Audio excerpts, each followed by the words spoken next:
bénédiction que je vous retrouve et que je retrouve l'Église et que je retrouve chacun d'entre vous, chaque pierre vivante qui la compose. Que Dieu vous bénisse, que Dieu vous fasse du bien. Et vraiment, je prie pour que ces moments puissent être utiles. Je prie pour que ces moments puissent être bénis. J'aimerais que ce matin, nous puissions... J'allais vous le dire, mais Myriam vous salue. Hein. Vous savez que les protocoles, c'est que je ne suis pas très doué pour tout ça. Mais Myriam vous fait de gros bisous, sinon je vais me faire écharper. Et j'aimerais que ce matin, on réfléchisse autour d'un sentiment et autour de la gestion d'un sentiment qui n'est pas forcément le plus courant, mais qui pourtant est hyper présent chez nous. C'est une saleté qui se verbalise de plein de manières différentes, qui s'appelle l'amertume. Et j'aimerais qu'on introduise ces moments avec un verset, avec le récit de la vie d'une femme. Et ce passage, on le trouve dans le livre de Ruth, au chapitre 1er, à partir du verset 1er. Du temps des juges, il y eut une famine dans le pays. Un homme de Bethléem, de Juda, partit avec sa femme et ses 2 fils pour faire un séjour dans le pays de Moab. Le nom de cet homme était Elimelech, celui de sa femme Naomi, et ses 2 fils s'appelaient Machlon et Kilion. Ils étaient Éphratiens, de Bethléem de Juda. Arrivés au pays de Moab, ils fixèrent leur demeure. Elimelech, mari de Naomi, mourut, et elle resta avec ses 2 fils. Ils prirent des femmes moabites, dont l'une se nommait Orpa et l'autre Ruth, et ils habitèrent là environ 10 ans. Machlon et Kilion moururent aussi, tous les 2, et Naomi resta privée de ses 2 fils et de son mari, point. Ce texte est le début d'un grand récit. Ce texte se situe à une époque bien particulière du peuple d'Israël, puisqu'il se situe au moment du livre des juges. Le livre des juges est marqué par une ritournelle qui est la suivante: chacun faisait ce qui lui semblait bon. C'est un temps où il y a des hauts, c'est un temps où il y a des bas, c'est un temps où le peuple d'Israël désobéit et leur désobéissance est suivie ensuite par des envahissements de la part des peuples voisins. Et puis Dieu suscite un homme, c'est-à-dire un juge qui va permettre la délivrance. On trouve parmi eux des Samson, des Jephthé, bref, chacun qui a une personnalité bien particulière. Et le livre de Ruth commence de la manière suivante en disant qu'il y a une famine. Il y a une famine à Bethléem. Et ce qui est étonnant, c'est que Bethléem signifie littéralement la maison du pain. Il peut y avoir parfois des famines dans la maison du pain. Et mon frère, ma soeur, mon ami, dans la vie de chacun, il peut y avoir des moments où il nous manque des choses. Il peut y avoir des moments où nous sommes en carence affective, en carence financière, en carence même spirituelle. Il peut nous manquer des choses alors même que nous sommes dans la maison de Dieu, alors même que nous sommes dans la présence de Dieu. Le manque que l'on peut vivre, que l'on peut ressentir, ne conditionne en aucun cas l'amour de Dieu pour nous. Le manque fait partie de nos vies et la frustration fait partie de nos vies. C'est quelque chose qui est logique. Mais à ce moment-là, la famine est tellement forte dans la vie d'Elimelech et de Naomi que finalement, ils décident de quitter la maison du pain. Et ils vont aller à Moab, pays voisin, où finalement, il semble y avoir de la richesse. Et ce qui devait être provisoire va devenir quelque chose de définitif, parce qu'il est marqué dans le texte que nous venons de lire qu'ils y ont séjourné. C'est une période particulière. Le livre est là.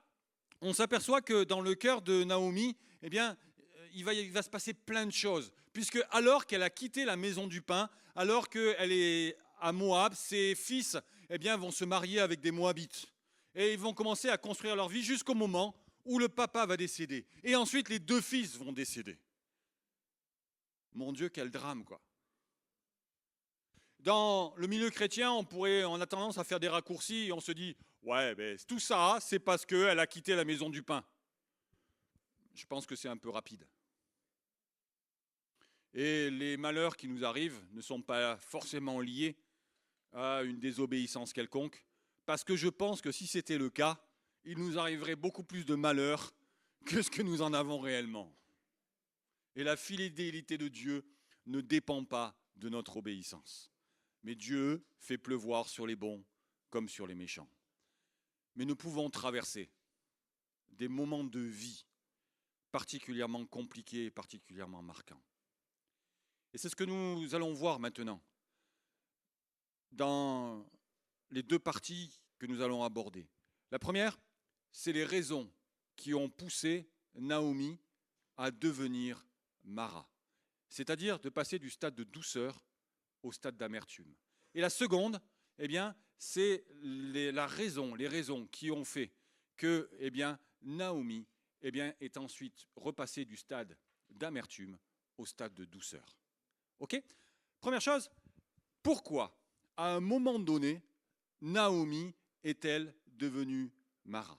Tout simplement parce qu'elle a traversé un moment terrible de douleur et un moment terrible de perte. La souffrance nous transforme. Et lorsque cette femme va revenir en Israël, et franchement, moi je veux saluer sa résilience.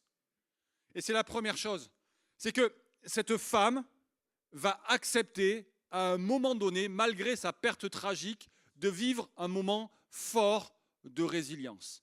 Naomi va vivre une épreuve terrible, perdre son mari et perdre ses 2 fils. C'est juste un truc de dingue quoi, quand on y pense. Et il faut savoir qu'à l'époque, quand une veuve, quand une femme perdait son mari, il n'y avait pas le RSA, il n'y avait pas les allocations familiales, il n'y avait pas toutes les aides sociales. Une femme en Israël ne pouvait même pas travailler. Une femme dans la culture orientale ne pouvait même pas travailler. Donc elle était destinée à la misère la plus complète. Et c'est la raison pour laquelle dans les Écritures et dans l'Ancien Testament, on a cette notion du droit de rachat qui va quelque part parsemer un petit peu tout le récit du livre de Ruth, où lorsque un mari mourait, c'était le frère de ce mari qui devait s'occuper, se marier et s'occuper de la femme qui était veuve. Et tout ça pour que cette femme ne reste pas dans la pauvreté. Et là, Naomi, elle va perdre ce qui compte le plus pour elle. Et elle va vivre une remise en question de son identité. Alors qu'elle va revenir en Israël, elle va dire la chose suivante. Elle va dire ne m'appelez plus douceur, mais appelez-moi amertume. Le nom, c'est quelque chose qui est hyper important dans la Bible. Parce que le nom parle finalement de qui nous sommes. On se souvient que lorsque Jacob va se battre avec l'ange, une fois qu'il va être vaincu, l'ange va lui dire tu ne t'appelleras plus Jacob, mais tu t'appelleras Israël. Alors qu'Abraham, lui aussi, va faire cette expérience de rencontre quelque part avec Dieu, Dieu va rajouter un H au milieu de son nom. D'Abraham, il va devenir Abraham, tout simplement pour marquer un changement d'identité. Et quand Naomi proclame qu'elle n'est plus douceur, mais elle n'est plus qu'amertume, elle parle du fait que la souffrance l'a transformée. Et ça peut être ton cas. Et très sincèrement, il y a des petites souffrances qui peuvent être terribles en fonction de notre histoire. Très sincèrement, il y a des moments de nos vies où une souffrance banale peut venir déformer qui nous sommes, peut venir déformer notre identité spirituelle, jusqu'à nous pousser à des actes qui sont parfois juste dingues, dont on n'aurait jamais été capable. La souffrance transforme qui nous sommes au plus profond d'entre nous. Et Naomi va vivre cette crise existentielle. Et je peux te dire que si c'est ton cas, si tu sens que la souffrance est en train de te changer, que la souffrance est en train de s'installer dans ton cœur, que la souffrance est en train finalement de générer de la colère, est en train de générer de l'amertume, est en train de générer un changement profond. Toi qui étais doux, tu deviens colérique. Toi qui étais patient, tu deviens quelqu'un d'agressif. Toi qui étais aimant, tu deviens quelqu'un d'égoïste. Si tu sens que dans ton cœur, tu n'es plus le même à cause de cette souffrance, j'ai une solution. Moi, je connais le Dieu qui est capable de te changer dans l'autre sens, de celui qui est capable de te faire naître de nouveau dans l'autre sens, de faire en sorte que la personne amère que tu es en train de devenir redevienne celui que tu étais en Jésus. Et c'est ce qui va se passer, slide suivante. C'est qu'à partir de ce moment-là, il va y avoir quelque chose de fort. C'est que premièrement, Naomi va choisir de revenir. Mais vous imaginez le courage de cette femme ? Elle a plaqué Israël quand Israël allait mal. Elle a quitté Bethléem, elle a dit « Ciao, il n'y a plus rien à bouffer ici, je me casse ». Et puis, elle revient.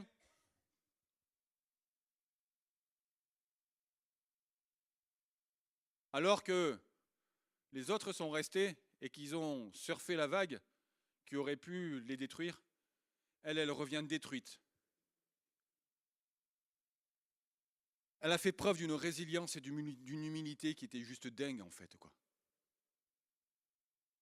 Un petit peu comme le fils prodigue, qui à un moment donné va dire, ok, je choisis de revenir dans la maison de mon père.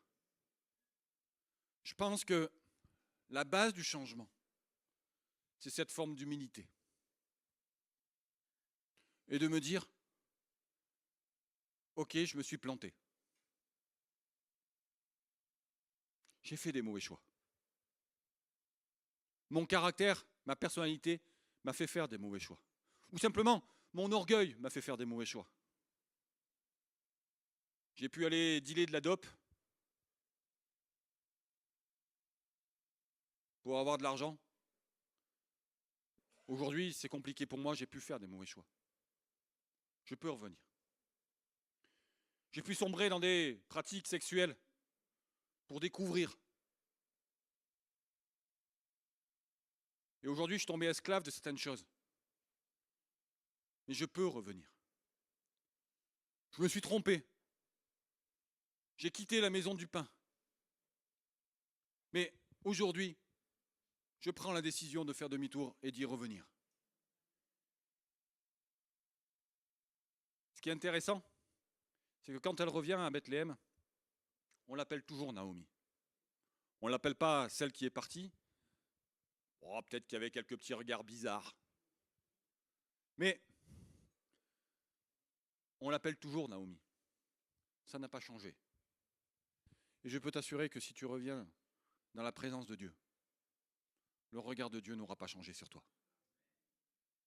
Ce sera toujours le même que celui que Dieu avait pour toi lorsque tu es parti. Elle va déclarer qu'elle n'est plus qu'amertume.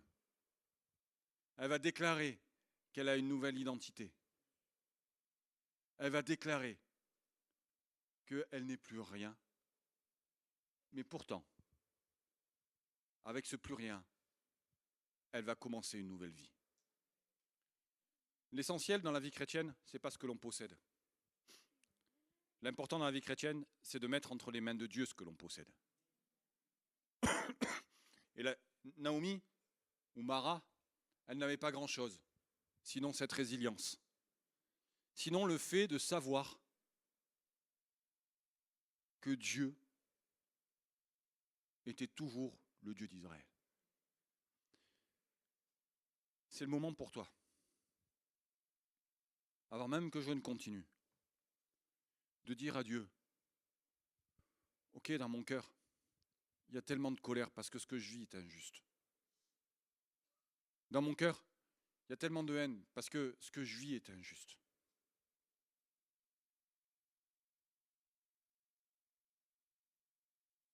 Parce que je suis aux prises avec des combats qui sont injustes. Pourquoi ces combats tombent sur moi? Pourquoi ce péché est attaché à ma vie? Pourquoi est-ce que je n'arrive pas à m'en débarrasser? Et dans ton cœur, il y a tellement d'amertume. Tes propos sont amers sur la vie. Tes paroles sont amères sur la vie. T'es négatif, tout est noir, tout est gris. Mais prends juste cette décision de dire, je veux changer. Et je veux revenir auprès de celui qui est capable de me faire le chemin inverse. De celui qui est plus fort que ma souffrance, qui est plus fort que ma peine et qui est plus fort que ma douleur.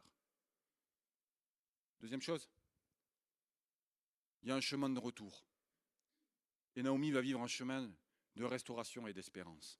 Et il y a deux acteurs qui sont essentiels dans le changement de Naomi. Le premier, il s'appelle Boz. Boz, c'est le type de Jésus. C'est-à-dire, c'est le gars qui va faire une intervention divine à un moment donné et qui va permettre de restaurer la dignité de Naomi. Et j'aimerais te dire un truc, c'est que, et on le verra tout à l'heure, plus en détail, mais Jésus veut restaurer ta dignité. Moi, ce qui m'impressionne toujours avec Dieu, c'est qu'on peut faire les pires trucs. Mais franchement, et sa volonté, c'est toujours de nous rétablir. Qu'est-ce qu'il est différent de nous, quoi? C'est vrai, non? Et là, Boaz, bon, il avait un léger crush pour Ruth.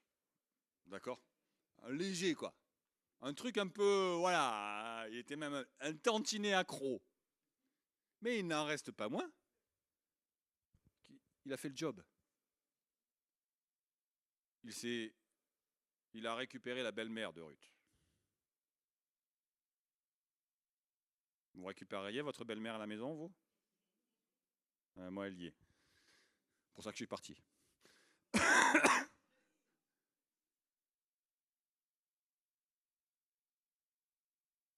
Et puis, il y a une deuxième personne, c'est Ruth. Ruth, c'est une Moabite. Rien à voir avec une Israélite. C'est la deuxième belle-fille. La première, elle s'appelait Orpa. Et à un moment donné, Naomi va dire, alors qu'elle est encore à Moab, va dire, hé les filles, je vais retourner à Bethléem. Puis, oh, on te suit, on te suit. Et puis à un moment donné, elle va quand même leur dire, attendez, vous êtes bien sûr de ce que vous faites? Et là, Orpa va dire, non, je vais partir. Mais Ruth va dire, non, moi je vais m'attacher à toi. Ton peuple deviendra mon peuple et ton Dieu deviendra mon Dieu. Mais quel Dieu, quoi. Mais quel Dieu Ruth a pu voir derrière Naomi? C'est dingo, quoi, quand on voit l'état de cœur de Ruth. Et Ruth, quelque part, eh bien, c'est le type de l'ami fidèle, de l'ami humaine, de l'ami réellement spirituel, qui est capable d'accompagner. Et je crois que pour qu'il y ait un rétablissement, il faut une action divine, mais à un moment donné, il faut que cette action divine trouve son appui dans une action humaine. Et ça ouvre deux voies. La première, c'est que finalement, Dieu a besoin de nous. C'est que Dieu a besoin de nous pour avancer. Dieu a besoin de nous pour que finalement son œuvre s'incarne. Allez, un peu de théologie.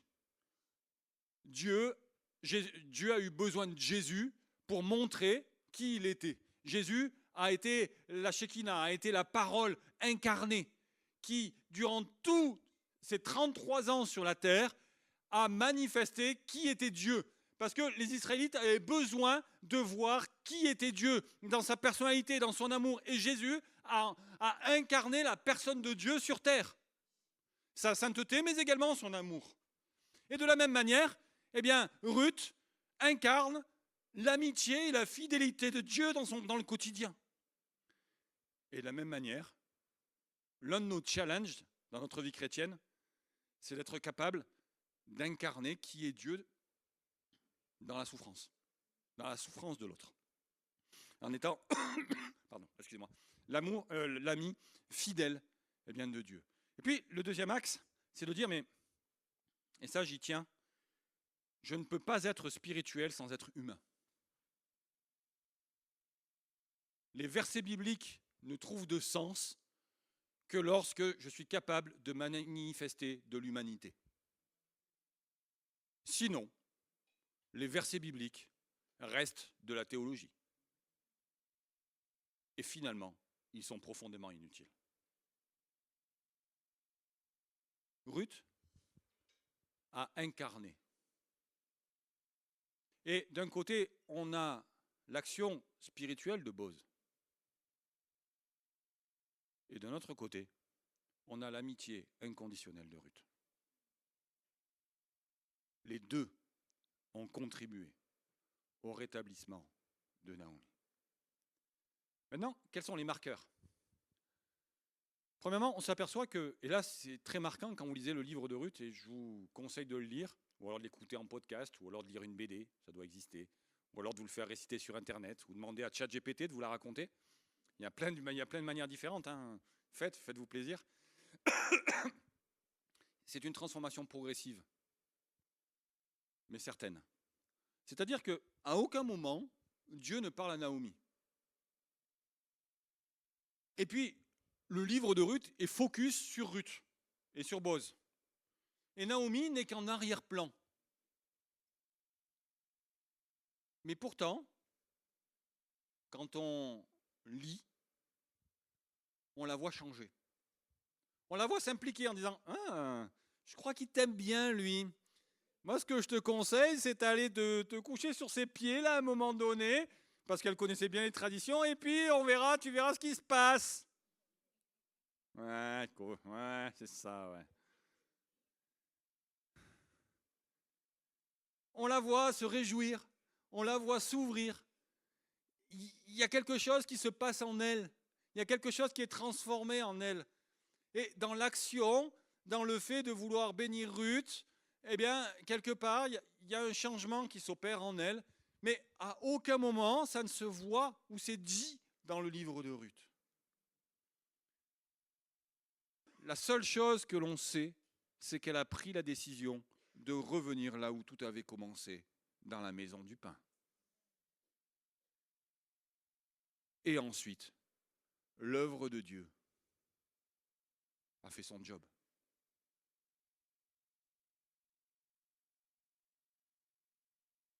La force de notre vie chrétienne, ce n'est pas de faire des exploits. La force de notre vie chrétienne, c'est de rester en position. C'est dans le calme et la confiance que sera votre force. Je reste ancré, fondé en Jésus, et je sais qu'il accomplira son œuvre en moi, parce que je suis juste au bon endroit. Parce que je suis juste en lui. Parce que je me préoccupe juste de lui. Parce qu'il est juste important pour moi. Parce que je suis au bon endroit. Et alors, les transformations que je souhaite et les transformations que je désire, elles seront progressives, mais elles seront certaines. Je le répète, elles seront progressives, mais elles seront certaines. Merci, frère Calixte. Merci d'exister.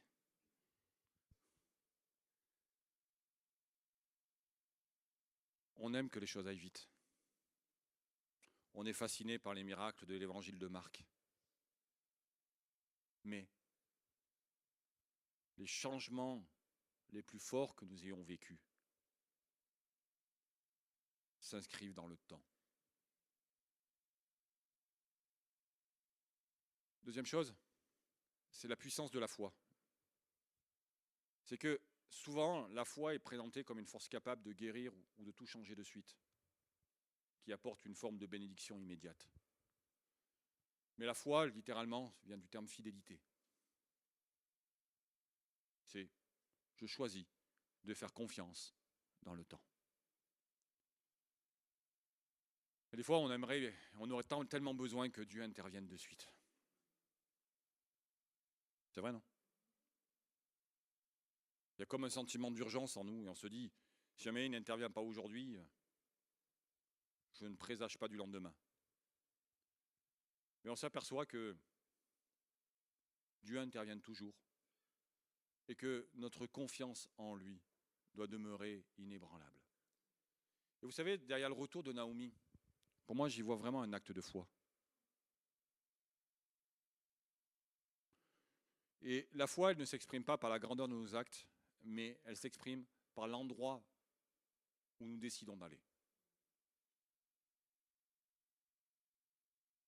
Je ne sais pas ce qu'elle avait en tête en retournant à Bethléem, mais j'ose penser qu'elle se disait, c'est là-bas qu'est mon essence, c'est là-bas qu'est ma culture, c'est là-bas que je veux être. Tu es fait et tu es faite pour être une enfant de Dieu. C'est ton essence, c'est qui tu es, c'est ton identité profonde. Tu n'es pas faite pour être déformée par le péché. Tu n'es pas faite pour être déformée par la souffrance. Tu n'es pas faite pour être déformée par les difficultés de la vie. Mais tu es un prince et une princesse du royaume d'en haut. Et ça, c'est la réalité de ta vie. Tu es un prince et une princesse. C'est ton avenir, c'est le plan. Et ça, rien n'y pourra y changer. C'est là que tu dois être. C'est là que tu dois demeurer. Et finalement, même si parfois on en est tellement loin, eh bien, on doit revenir dans ce qui est notre identité profonde. On doit revenir dans ce qui est notre identité la plus forte. C'est que, eh bien, nous faisons partie d'un royaume qui nous dépasse et qui est tellement plus grand. Alors oui, la souffrance nous décale de ce royaume pour nous emmener en Moab. Oui, la tentation nous décale de ce royaume pour nous emmener en Moab. On est un petit peu comme Lot, on a le choix entre les montagnes et puis la vallée, et on choisit la vallée. Mais dans la vallée, il y a Sodome. Ok, dont acte. On revient en place. Le but de notre vie chrétienne, c'est ça.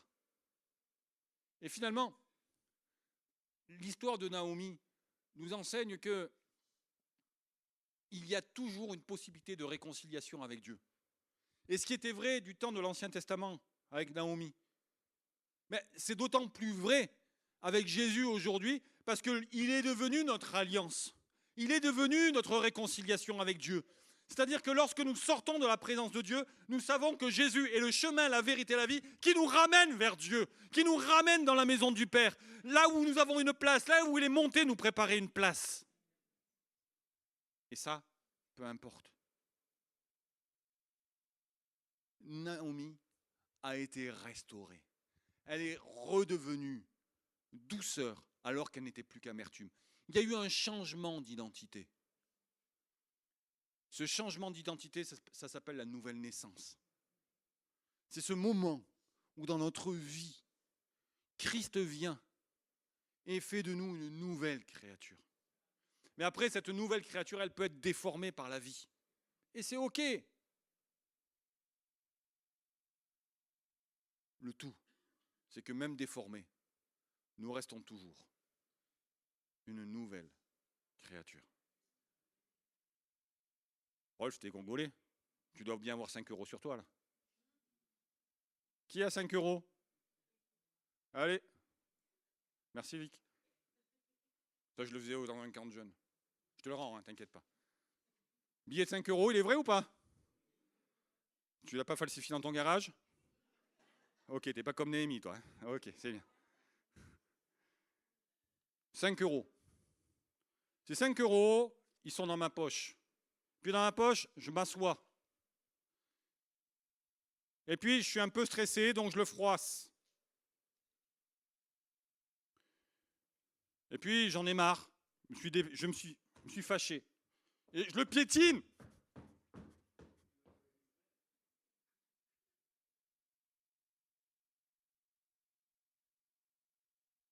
Combien vaut ce billet?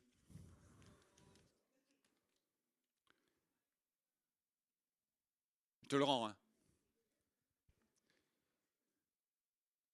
Ça signifie juste que tu es comme ce billet de 5 euros. Tu peux passer par Moab. Tu peux connaître des décès, des deuils, des maladies, le péché, la souffrance, la culpabilité, la blessure. Au bout du compte, tu resteras toujours avec la même valeur pour Dieu. Et ça, c'est une réalité. Et je conclurai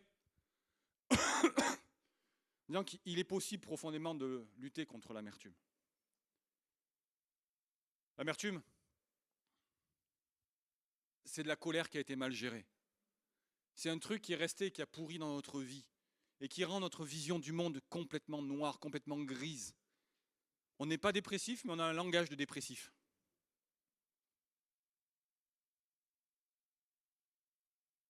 Allez, je me fais plaisir. On parle de l'église, on voit l'église grise. Vous savez, vous sortez du culte, plutôt que de retenir ce qui vous a fait du bien, oh, il y avait une tache sur sa chemise. Oh, il a été plus long que d'habitude. Ça pue l'amertume entre nous, soit dit. Hein.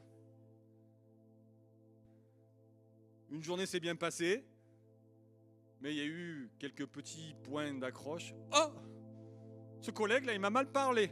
T'oublies l'augmentation que le patron t'a filée. Oh, t'as 8 en maths. T'oublies le 18 en français.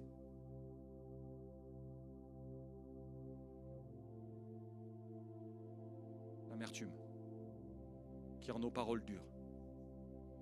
À un moment de son histoire, le peuple d'Israël avait soif. Mais l'eau, ils étaient dans le désert, l'eau qu'ils voulaient boire n'était pas bonne. On y a jeté un bout de bois. Elle est devenue bonne.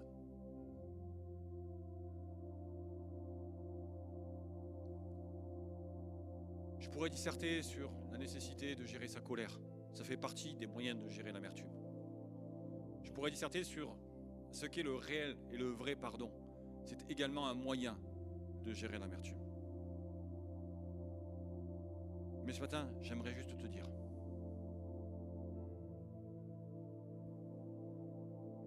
mets Christ et mets son œuvre dans ce sentiment-là.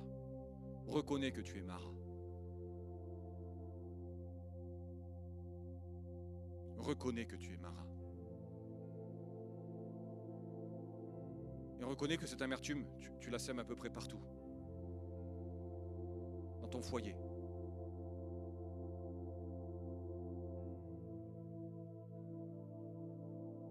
Tes paroles sont pleines d'amertume.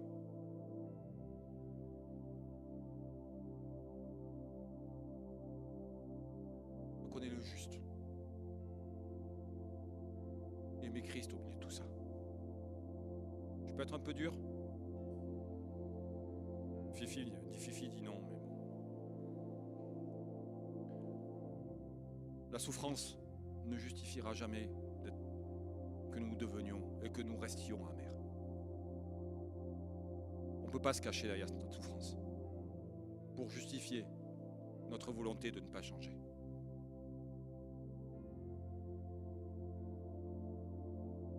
Si ce matin tu croyais que le chemin qu'a fait Naomi, toi aussi tu peux le faire. En t'appuyant sur le boss divin et en croyant qu'il y a la fidélité de Dieu et que cette fidélité va le faire lever des rutes à tes côtés. Il y a cette possibilité de changer. Parce qu'on peut juste se lever à notre place.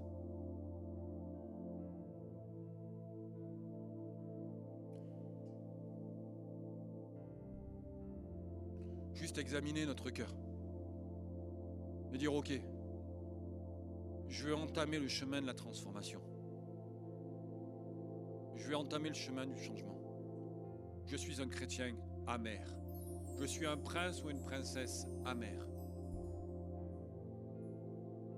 Et cette amertume n'a pas changé ma valeur, mais est en train de me blesser, de me faire mal, de déchirer ce qui je suis. J'ai besoin de changer. J'ai besoin d'être transformé. J'ai besoin de vivre quelque chose. Et Saint-Esprit te le propose simplement ce matin. Tu as besoin de vivre quelque chose. On peut prier ensemble. Simplement, demander à Dieu de venir enlever ce qui est amer dans notre cœur. Seigneur, tu connais les chemins de douleur, les chemins de souffrance par lesquels nous avons pu passer. Seigneur, tu sais les injustices vécues, des choses que nos esprits ne pouvaient pas concevoir, n'avaient pas imaginé. Les choix mauvais, étranges, discutables que l'on a pu faire et qui aujourd'hui ne sont pas libérateurs mais sont blessants. Seigneur, nettoie notre cœur. Toi, les injustices que l'on a subies, les mots durs que l'on a pu entendre, qui ont pu nous être dits. Seigneur, nettoie notre cœur. Nettoie notre cœur en profondeur. Que ce qui est au fond et qui vient polluer notre quotidien, qui vient polluer notre vision du monde, notre vision de notre famille, notre vision de tes bénédictions, notre vision de notre relation avec toi. Je te prie pour que tout cela soit déposé à la croix. Je te prie pour que tout cela soit nettoyé. Je te prie pour que tout cela n'ait plus de sens. Seigneur, je te prie pour que tout cela soit transformé. Que ta sainteté vienne nettoyer nos cœurs. Nettoyer mon cœur. Nettoyer le cœur de mon frère, de ma sœur. S'il te plaît, on ne veut plus de ça. On veut plus de violence verbale. On ne veut plus de ça. On veut être des douceurs. On veut que notre douceur soit connue de tous. S'il te plaît, Seigneur, que ta grâce nous accompagne. Dans le nom puissant de Jésus. Amen. Merci de nous avoir suivis. Si tu as apprécié être avec nous, n'oublie pas de liker et de partager sur les réseaux. proposons chaque dimanche 2 célébrations. Viens nous rejoindre, nous serons heureux de t'accueillir. À la Pépinière, tous les âges sont représentés. Viens booster ta foi au contact de ta génération. Besoin d'un rendez-vous ? Nos pasteurs se tiennent à ta disposition. N'hésite pas à les contacter. Si tu as des questions sur la foi ou sur la Bible, tu peux en discuter avec notre équipe pastorale. Inscris-toi dès maintenant. Tu peux suivre nos prédications, posts et actualités sur les réseaux. N'oublie pas de visiter notre site internet. Tu veux t'intégrer et nous connaître un peu plus ? Télécharge dès maintenant notre application et reste connecté. À bientôt, à la Pépinière.